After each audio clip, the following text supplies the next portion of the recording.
The street outside Latrice Johnson's apartment was cloaked in silence, the kind of stillness that only arrives after midnight when even restless city streets surrender to exhaustion. At 2:04 in the morning, the quiet was not only rare, but almost sacred. Inside her apartment, she slept lightly as she often did, her ears tuned to small creaks and distant hums that others might ignore. For Latrice, sleep had never come easy, not in a world where women like her were taught to remain alert. She had finally drifted into a fragile dream when the first crash came, so sudden and violent that it ripped her awake before she could even understand what was happening. The door didn't just break, it exploded. The battering ram slammed against the wood with the sound of thunder, each blow echoing through the narrow hallways of the building until the frame surrendered in a splinter of wood and metal.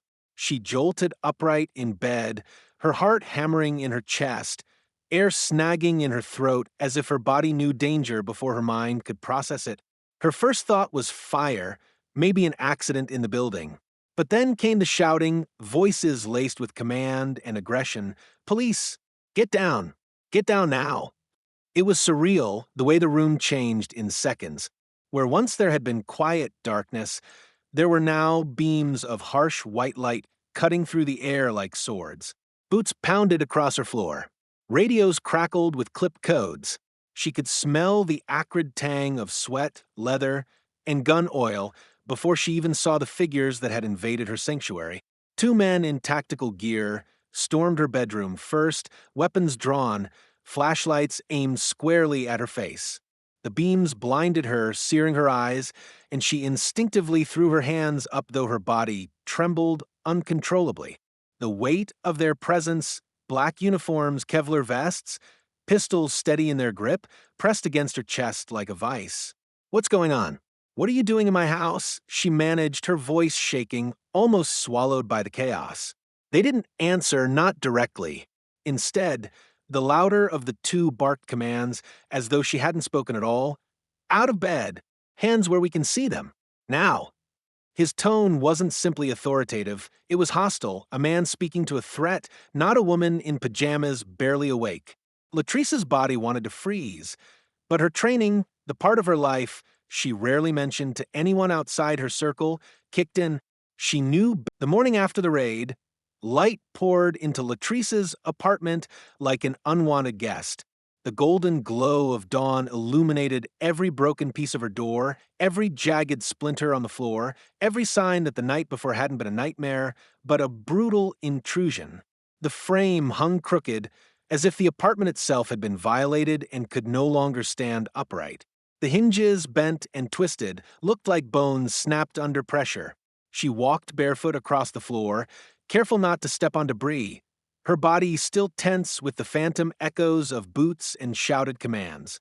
The sound of the ram slamming into the door replayed in her head with each breath. Neighbors began emerging from their own apartments, tentative and wide-eyed. Mrs. Alvarez from 3A clutched her robe tight around her chest, whispering, "Mija, are you okay? We heard everything. We thought they were going to kill you." A younger couple from 4D stood at the stairwell, phones in their hands, whispering to one another as though speaking too loudly might invite trouble back into the hallway. A few, bolder than others, held their phones up openly, recording the aftermath, capturing images of the door, of the uniformed men standing awkwardly in the hall, of Latrice herself with arms crossed and jaw clenched. When the supervisors arrived, their polished shoes and crisp uniforms stood in stark contrast to the wreckage around them. The rank-and-file officers who had charged into her home hovered nearby, their bravado evaporated. They looked smaller in the daylight, like chastised boys waiting to be scolded. The supervisor, a graying man with a clipped mustache, offered words meant to soothe, but to Latrice they felt like bandages slapped on a gunshot wound.